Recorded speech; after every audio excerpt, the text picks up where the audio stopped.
L'agroforesterie englobe les systèmes qui intègrent les arbres dans les espaces agricoles. Elle englobe aussi les systèmes qui aménagent les espaces forestiers ou arborés, en y installant des productions agricoles, que celles-ci soient végétales ou animales. Elle prend diverses formes dans les départements d'outre-mer.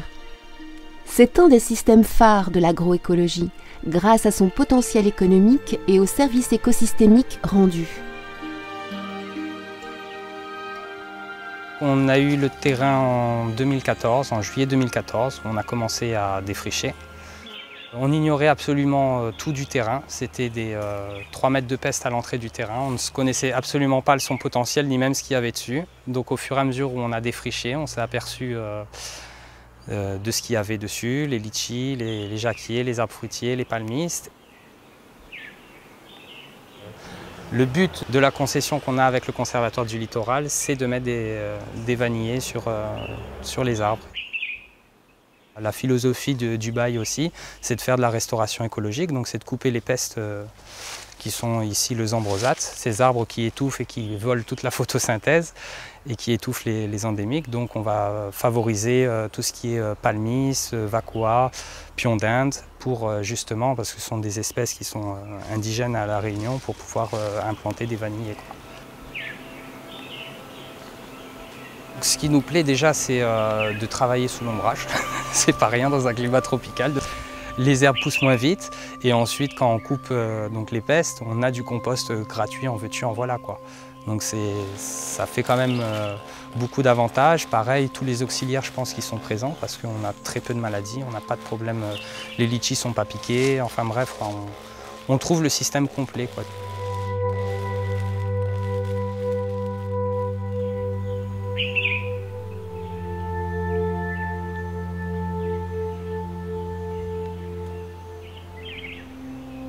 On a depuis quelques années d'autres systèmes agroforestiers qui se développent. Il y a eu tout un projet de relance du café Bourbon-Pointu. Il y a plus récemment une démarche de relance du cacao, avec une variété de cacao criollo ancienne qui a connu son âge d'or à La Réunion et qui avait un peu disparu, et avec une dynamique de relance intéressante.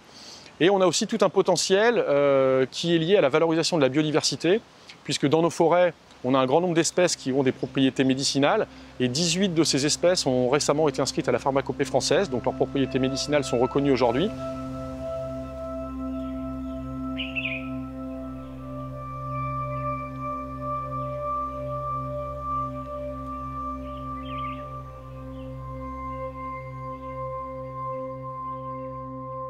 On est sur une exploitation familiale de 19 hectares. Alors c'est 7 hectares d'ylang-ylang. Et sur le restant, on a des produits vivrières comme la banane, le manioc.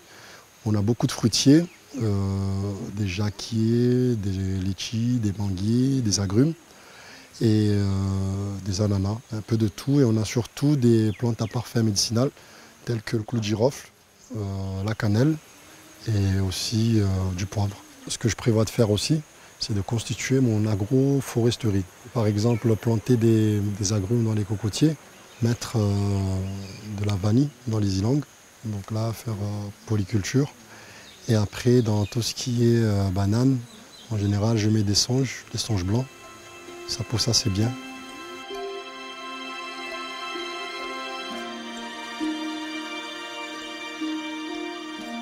Ces systèmes agroforestiers, ils sont mal connus, peu accompagnés, pas suffisamment rémunérateurs par rapport au travail qu'ils impliquent. Et donc un des enjeux aussi technico-économiques, ce serait de diversifier les productions au sein du système pour augmenter la productivité et permettre à l'agriculteur de renforcer son revenu sous ses forêts. Là, on est sur l'exploitation de Chadoli. Et il travaille tout seul sur 1,5 hectare. Et justement, on est sur un système agroforesterie. Donc l'idée, c'est d'avoir des cultures en plusieurs étages. On peut avoir des jacques, des cocotiers, et puis au second étage, on peut avoir les bananiers, les papayers, les agrumes et les anones. Et puis en bas, on peut avoir les ananas. L'avantage, c'est d'avoir les feuilles qui tombent et qui vont couvrir le sol, qui vont pour éviter l'évaporation. Et puis la dégradation de la matière va nourrir le sol. Et ça permet aussi de gérer l'érosion et l'enherbement. Le fait qu'on soit dans un réseau d'agriculteurs, on a des expérimentations à mener où on veut apporter un peu de changement de ce qu'on fait tous les jours. Et voilà, justement, dans le cadre du RITA, on voudrait mettre en place une expérimentation ici, des plantes de service, mais à vocation alimentaire, donc pour que ça puisse bénéficier directement à l'agriculteur. Les systèmes agroforestiers, ils sont par nature agroécologiques. Maintenant, le concept d'agroécologie, ce n'est pas uniquement une approche technique de l'agriculture, c'est aussi une approche sociale, sociétale et territoriale.